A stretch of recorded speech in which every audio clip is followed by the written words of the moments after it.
going on, guys? We're gonna try a little something new today. We're gonna have a stock talk, and I'm gonna try to get as much advice as I can from these guys. We're all invested into Robinhood. We all use our Robinhood accounts, and if you've been following our page, you've been seeing my progress through that, or lack of progress. But hey, $2,000 is not lack of progress. It's going. We're gonna try and talk about see how they're going through their portfolios and see what history they have about shares and how they've done it before. So, how's your portfolio going? I see you have a lot more money than I do in there. Yes. Yeah, it's going well. I guess more than anything, it's kind of philosophy as to how to do it. I kind of tend to keep my shares a lot longer, and I don't sell too much. I sold a few, and I mentioned a few in some of the other videos that I sold because they went up for no reason, and then I'd go, okay, let's get the money out. And luckily, that happens. That one stock, that CRMD, kind of shot up to $9 or $11, and then it came down to $4. So you sold it at? I saw it at 9. 9. I saw it at 9. Yeah. So you made all that profit. I made good profit on that one. Very good profit. And those are too, right? Yes, I do have that one. And yes, I do. Yes, I did. I sold part. I think I sold part. Yeah. And so I did make some money off of that one. So that's good. But as David was saying, I'm also about having patience. But you know, it doesn't have to be that way. I know that I've talked with Carlos a lot about how he handles his stocks. And as I was saying, I never like to sell for a loss. Right. But it's worked for Carlos. You know, I don't like to sell for a loss either, but I'll do it when I believe that it's not going to come back up. I'll look at a stock, and if I've taken a loss, I'll just decide, you know what, like, I'm going to cut my losses there. I'll get rid of it, and I'll spend that money that I have I have free to buy another stock that I think is going to do good. And it has worked out for me. I've made some profit, but I don't like to sell for loss either. But if I have to do it, I'll do it. I won't be afraid to just sell it. Yeah. So and I think we were kind of ingrained with keeping stocks because we had stocks for such a long time, and you can tell them your story on Oh yeah, I've had stocks since I was young, and it was a bank stock. Mm-hmm. So normally when you sell them, I would never sell, of course, because till recently. So there was no apps back then? No. There's no phones. There was no nothing. So there were papers? It was rotary phones. So there were papers? So what I would do was I would pay off some loans that was mainly to my father, and but I never would sell them. But when I started to sell them, Robinhood really helped. So the first time you sold was when we went to go transfer. Well, the first time I sold for many years, right? This was the first time I sold, and transferring them to Robinhood. So I know you had sold before, but you had the people from IBC actually sell them for you? Yes, it happened once, and you just pay so much money and to fees. They charge you a percentage, and how much did you pay? I paid over $300. I paid over $300 for them to sell it to. For them to sell them for me. Yeah. And when you could do it free on Robinhood. The first time you do it, the first time you transfer to Robinhood pays for you. So the first time you transferred, you said it was about 2,000 shares. About 2,000 shares. 2,000 shares that you transferred for free, and then you ended up selling them. For free. And all the money was, no fees, and I kept all the money. No fees, no fees. For that amount of shares, they probably would have charged me a whole lot more than $300. Exactly. Yeah. So you saved yourself a lot of money by $400. transferring them over. Yeah. Yes. So back in the day, I would there was a mutual fund, because mutual funds were a big thing, and Vanguard was the cheapest way to invest into a mutual fund. Vanguard is out, and it's still a very good company to use as a mutual fund company, but I had to send off money and invest it. You never knew at what price you were getting your stocks, and the same thing with some of the other stocks that I had: Ford, Pfizer, Exxon, Target. I had. So how would that work? I would send in a check. I would download a form. Not download. Was there even computers? I'd send off for a form. I would send off for the form, a drip form, and then I would fill it out, send a check, send it in, and then whatever price it was, and then that money was going to be reinvested because it was a drip fund, and drip funds are great because they reinvest all your dividends and the profits and everything into that fund. But as soon as I could, then I transferred some of those over to Robinhood also. And now they're there, and it's like, okay, I feel I can sell it anytime now at the price I want to. No fees. No fees, and that's perfect. And that's why I don't understand why some people complain about Robinhood. I mean, the little things are like, what if this and what if that, but really it's proven to be really good It works. as to how it's working. Mm-hmm. Yeah. It's worked real rough. I've used it for a long time now, but I remember I used it and then I got rid of it because I had to take that money out for something else. And then once you told me that you were going to start investing in biotech companies, Yeah. that's when I reinvested some money and started getting those companies you told me to. And it's really worked out well. There's no fees. And you're talking about getting advice, like of what to do with your money. What to do with my money. Yeah, Yeah. the video that you made is a very good video. Those buckets that you were talking about and putting your money into those buckets, that's very good. And maybe you can add something that would be like retirement, where you can that you're not actually just saving the money, but you're actually reinvesting that money for a retirement. Because once you retire, you want to be as comfortable as possible. Yeah. You know, if you watch my Robinhood playlist, you see I talk about my wife's Banyan account, and that's exactly what that does. It's that one is for retirement for me, and when you make dividends or you make anything on there, it actually reinvests it for you by itself. Nice. Robinhood doesn't do that for you. Robinhood, if you make dividends, it's there in your account, and you could take it out and you could reinvest it yourself, but it doesn't reinvest it for you. Right. Like Wise Yeah. Banyan. Wise Banyan does that for you. You make I've already those- made like $600 in dividends, and it just reinvested for me. That's really good. That's really good. That's good. I think I should have asked him for advice. Yeah.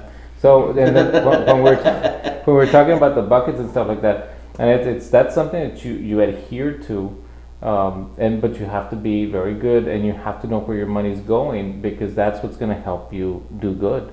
That way, you know that I was talking today to the gentleman, and he was saying, okay, my pets, they have a $600 budget. Okay, that's A year? yeah. What do they need A year. surgery? You know, let your dog die? Well, he has a $600 budget. That's it. Okay. Okay, so So if the water bill is too expensive, they don't get water. $600 budget. That's it. So you have to stick to your budget. Now, you can't afford the dog, you don't have a dog. You know That's what why I I don't mean? have a dog. Yeah, if you can't afford it, you can't afford Exactly it. why I don't have a dog. And so, but if you only spend say $300, then next year you're going to have $900 for that dog, right? So, and then Also the a next check. year. Yeah. It's depending on how much accumulating. you Yeah, so spend. it's accumulated into that pot, and so now that bucket keeps growing. So now you have more money for a pet. Maybe then you can afford the pet and be able to feed them. I think that's a very, very good idea. Yeah. But my thing is, I would have some buckets that I wouldn't touch. But if there's something that I really wanted, Mm-hmm. or there's something that I really wanted to do, Mhm. or a place I really wanted to visit, Mm-hmm. I'm would make in the thing. Yeah, I would make exceptions But because you only live once. You want to do it, Do it. do it.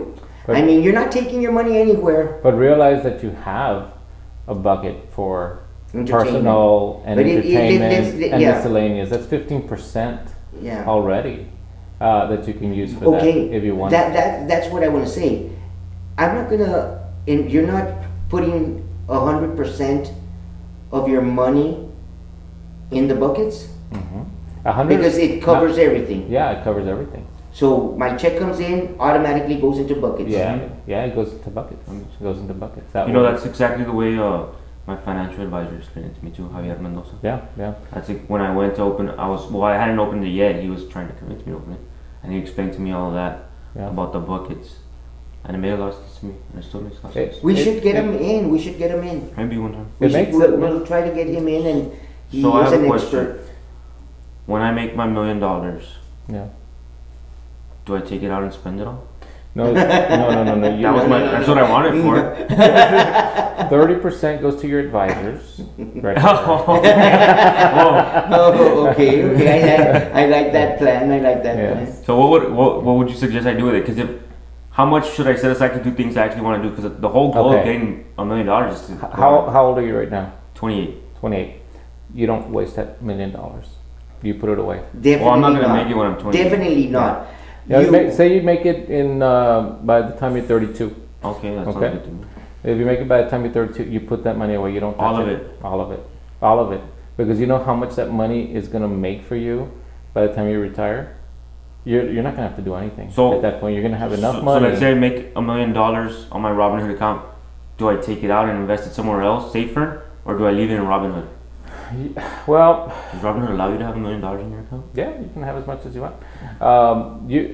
It's basically you need to invest somewhere where you're gonna get 15% on your money, and you want to be able to make 15% on your money. A year, 15% a year. 15%, That's a lot. yeah. 15% is how you can double your money in So that's probably 7 not years. Robinhood. That's probably not Robinhood, right?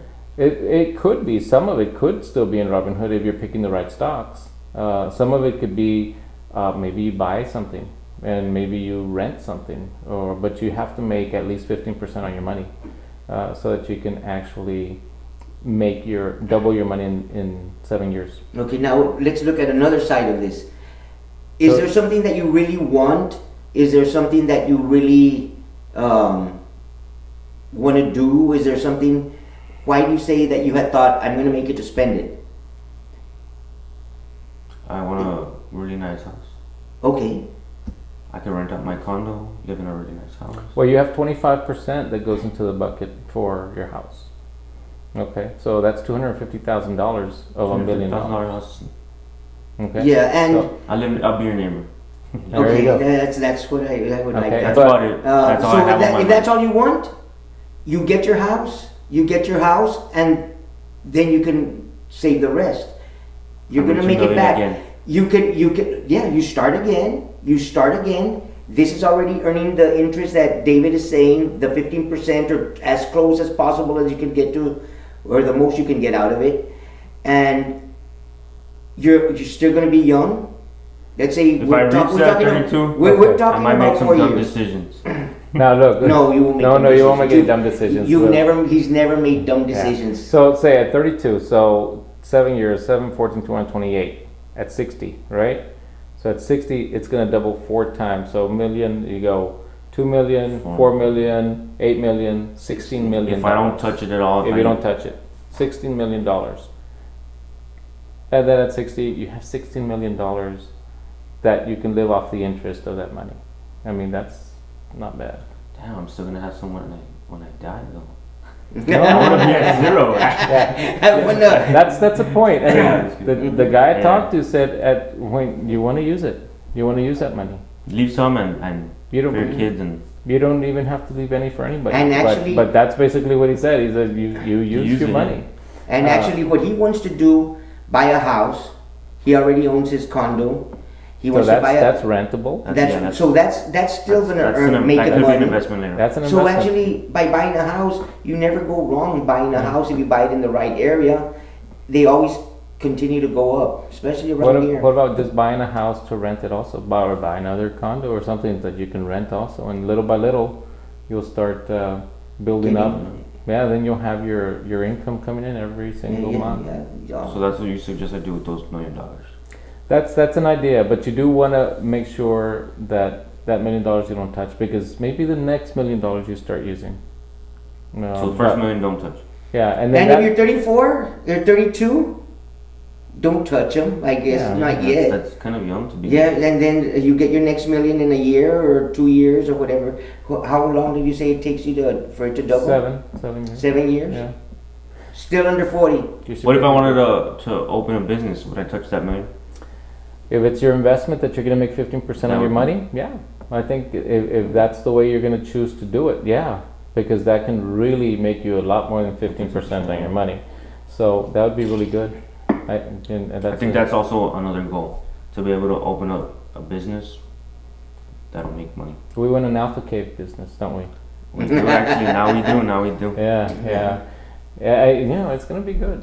But no, I think that's really important. And how we make the money. I think there's some stocks in there that we're going to hit it What do you think about those kind of very stocks? well. I think you're going to do good with those also. I Okay. think those People are very weary of it because they don't know which company is going to be the one that actually takes off and then does really, really good. The one that I had was that GWPH. That one's already, it was already very expensive. It was like 117 when you bought it? Or- 100 and like $120, I believe. How much is it now? And I sold them. Oh. I sold them at 160, 165.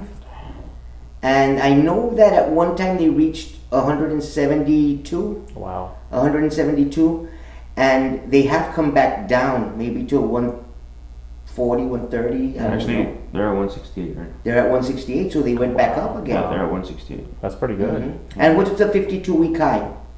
52-week high, 182. 182. So they, But with those, make sure, because you're trying to get to $1 million, and so I don't think Like with, your that's patience. expensive. that's expensive. Yeah, That's it's expensive, man. It's too expensive to buy. But you're probably going to look at selling a little faster sometimes. I mean, than just holding Mhm. for some of these stocks. Some of these stocks, if they start making a nice climb, you might say sell it. But then again, I wouldn't sell before you've had them at least for a year, so you don't pay capital. You That pay might have been the capital mistake I gains. made this year. Last year, I actually had to pay taxes instead Yeah. of getting a return. Yeah, And I think it was because of all that. Yeah. Just selling too soon. yeah. So That you want to makes- wait a year at least, man. So like when BPMX hits, I have how many shares I can actually sell. I can sell this one You shares. keep track of that? Yeah, I keep track of it because I should there's a lot that I can't sell until a year comes up. And so by the time it hits, I think I'll be able to sell all of them. But What's the difference in how they tax you whether you hold it? It's it long-term or depends. It short-term? depends on your tax bracket. So if your tax bracket is at the highest, you're going to be paying at the highest. If your tax bracket is very low, you might not pay any income tax on this at all. But if you at least wait a year, you assure yourself that you're going to be in the lower tax bracket for capital gains tax. So let's say I buy a share, I buy some stock in a company, and then in a month it goes really high and I sell it. Mm-hmm. They're You're gonna tax me. taxed at your normal rate, whatever your normal rate is, basically. Would you suggest I sell it or hold on to it at that? If it goes It up? depends. If you think it's going to come back down and it's not going to make you Sell the it. profit, yeah, I would sell it. Yeah, If- that's exactly what I was gonna But ask. you're talking about, say you're taxed at 32, you have to make at least 12% of it. You have to make enough to say it's worth selling, because if not, I'm going to lose it in taxes anyway. Yeah. So it See, has to I be get high that. enough that you go, yeah, I can do Start it. keeping track of that. Yeah. Because there has been like TNDM, I bought at $13, went up all the way to like, I think it went up to like 80 something. Yeah. And then I sold it quick. I made some money, but I don't know how that worked out in Texas. But some of these are crazy. They go up so much for no reason. It's like, sell it, dude. I mean, Yeah, that's what we were talking about that day. Yeah. Remember yeah. that? I was like, you gotta sell because this thing's coming back down. Yeah. There's no reason for it to go up. For it to shoot up the way it did. And But you then can see come back when down. people are trying to make money. So I think some businesses or some of these companies, Wall Street or whatever, they're trying to sell and make money, and that's the way they make it. It's like it arbitrarily goes up and then it comes right back down again. And we saw that a lot with HLTH. Remember how it Yeah, go it's up all and then that. come down, go up and come down, come up. And you can say, man, I could be making a lot of money by just doing this all the time. If you sell, Yeah, buy, sell, yeah. yeah. I tried that. I did make money, but We did that with one of the warrants, also OPGNW or something, that for a little while because it was really cheap, and we would sell it for a few cents more, and then buy it again, and then sell it and buy it, and you can do it. You can do it. I think I heard that Marisa had done that. Yeah, Your daughter. my daughter did that. Yeah, and she was doing good with doing that. Except one time she started panicking because it was like not going back up. It's like oh, and that's when she stopped doing it. It's like oh, that's enough. I can't do it anymore. So yeah, but you have and you have to be patient with some of these. So they'll go back up. Everything's gonna go up unless they go broke, and then they won't. But yeah, so yeah, those are I think some of the things that are important in stocks and stuff. So don't buy a boat. don't buy a Don't boat. buy a boat. Don't buy a Don't boat. buy a boat. All right. Sometimes Don't go to Vegas every weekend. sometimes you see don't go to Vegas every weekend. I don't know who does that, I don't know. but and As long as you love your life. That's true. a lot of times, I mean, it's the guy that you don't think has all the money that has all the money because he doesn't Most live of a the time, lavish. that's that way I've learned. It's He doesn't weird. live a lavish life. That's exactly. We know right. we know several millionaires that you wouldn't think they're millionaires. No. Damn, if your goal is to live a lavish life. If that's your goal, then live it. But just know that you might lose it Yeah. And then that's what happens to a bunch of ball players. Yeah. You know, they live a lavish A life. bunch of boxers. A bunch of boxers, bunch of Athletes, NBA all these players, athletes. athletes, and Yeah. What's that show? They had a show that was actually about athletes who are broke now. After they had made millions of dollars. yeah, It so happens. It happens way too often. it's because they make it too easy. The money's there too easy for them, and so And they're also very young when they make that. and they're very young. Mhm. But they should have NBA, NFL. They should have these guys that actually are educating them to not lose their money and to save their money. These guys go and buy houses worth millions and millions of dollars, And jewelry and, And- all that stuff. and once you're out of that and you're not making that same money you are, to run these houses Mhm. takes a lot of money. Yeah. I mean, you can't buy a huge house and then expect not to be paying. Evander Holyfield, man. Evander Holyfield bought a 21,000 or 42. I don't know how many square feet house. It was huge. It was beautiful, but it's like he had to sell it. You know, it's eventually because how do you maintain Did you ever that? see Tony Parker's mansion? Oh yeah, in San Antonio. No, You never never saw It that. was like outside of San Antonio. Yeah, it was like outside of San Antonio, but they have aerial views of it, and they have pictures, and very nice, Yeah, very that's nice. But it's gonna take. I wonder how much that costs. It takes a lot of money. Remember, the guy was 19 when he moved to San Antonio. Yeah, yeah. It takes a lot of money, and I think when you're that young, you're better off saving a lot of that money, so that in the future you can actually build yourself a nice big house, and you can actually enjoy it and pay for it and do all that. And kind of have a stuff. huge bucket for it. All right. So Okay. thanks for the advice, guys. All right, man. Good job. Hopefully I get a chance to use it. 1 million. I'm gonna get there. All right. Coming Thanks up, for man. watching, guys. Appreciate it.